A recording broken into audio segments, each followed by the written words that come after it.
Jangan tiup makanan tu. Nabi larang kita tiup makanan. Tahu tak? Betul ke Nabi larang? Hehehe. Jangan lupa like, subscribe, dan share. Hashtag masih manfaat. ونيسرك لليسرى فذكر إن نفعت الذكرى سيذكر من يخشى ويتجنبها الأشقى الذي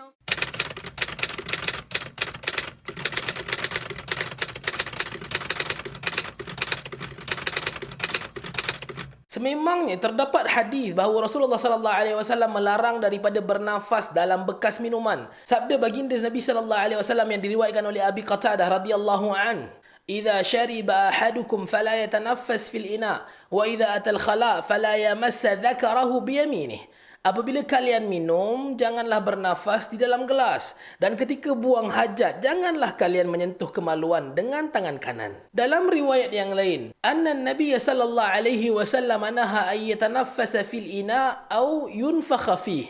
Sesungguhnya Nabi sallallahu alaihi wasallam melarang bernafas dalam gelas ataupun meniupkan air di dalam gelas. Adakah larangan ini merujuk kepada haram? Para ulama berbeza pandangan dalam menafsirkan maksud hadis ini. Antaranya adalah Al-Imam An-Nawawi rahimahullah ta'ala menyatakan bahawa larangan bernafas dalam gelas ketika minum adalah termasuk di bawah adab. Ini kerana dibimbangi ia akan mengotorkan air atau ada sesuatu yang jatuh dari mulut ataupun dari hidung atau selainnya. Imam Ibn Hajar Al-Asqalani rahimahullah ta'ala ketika mensyarahkan hadis ini menyatakan bahawa meniup-niup minuman adalah lebih buruk berbanding sekadar bernafas di dalam gelas. Larangan ini berbentuk ta'addub, yakni mengajarkan adab yang menunjukkan penekanan terhadap kebersihan. Al-Imam Syaukani rahimahullah ta'ala sewaktu mensyarahkan hadis ini menyebutkan jangan meniup ke dalam bekas air minuman dan makanan untuk menghilangkan kotoran, kerana tiupan itu akan mengeluarkan air liur yang dianggap kotor. Jangan juga ditiup untuk menyejukkan makanan yang panas dan hendaklah dia bersabar sehingga makanan itu sejuk. Jangan makan makanan sewaktu ia panas kerana keberkatan hilang daripadanya, dan benda yang panas merupakan makanan dan minuman ahli neraka. Ibn Battal rahimallahu ta'ala sewaktu menjelaskan hadis ini pula menyatakan bahawa sekiranya seseorang itu minum bersama orang yang tidak merasa jijik dengan perbuatannya bernafas sewaktu minum, maka hukumnya adalah harus, yakni dibolehkan. Oleh kerana itu baginda Nabi sallallahu alaihi wasallam sendiri pernah bernafas dalam bekas minuman,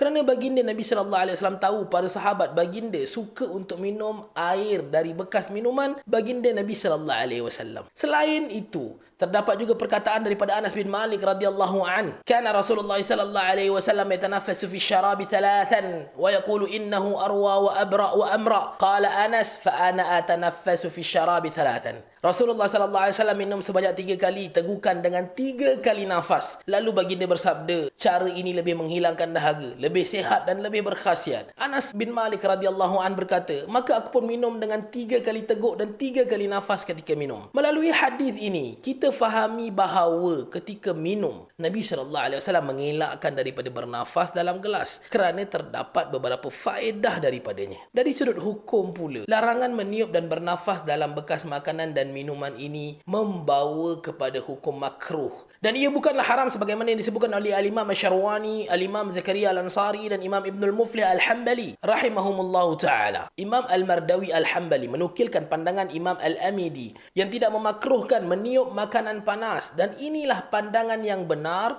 menurut Al-Mardawi sekiranya terdapat keperluan untuk segera memakannya. Secara keseluruhannya dapat kita fahami bahawa hukum asal menghembus atau bernafas di dalam bekas makanan dan minuman adalah harus, yakni dibolehkan. Hal ini disebabkan larangan yang disebutkan dalam hadis adalah terikat dengan sebab-sebab tertentu, iaitu yang pertama, dibimbangi air liur dan bau nafas mengubah dan mengotori makanan atau minuman. Yang kedua, sekiranya berkongsi bekas makanan atau minuman, ia boleh menimbulkan rasa tidak senang orang yang berkongsi bekas dengan si peniup makanan atau minuman. minuman. Yang ketiga, menampakkan sikap tidak sabar dan gelojoh dengan meniup makanan atau minuman panas supaya segera sejuk. Hanya dalam keadaan ini sahaja hukumnya akan menjadi makruh. Sebab-sebab tersebut boleh dielak dan tidak terpakai dalam semua keadaan. Tiupan yang sederhana tidaklah sehingga mengotorkan atau mengubah bau makanan dan minuman. Imam Ibn Battal juga menjelaskan bahawa sekiranya seseorang itu minum bersama orang yang tidak merasa jijik akan perbuatannya bernafas sewaktu minum, maka hukumnya adalah harus, yakni dibolehkan. Imam Al-Mardawi juga menjelaskan seseorang itu boleh meniup makanan atau minuman panas jika ada padanya keperluan. Dapat sesuatu? Al-Khalifah Online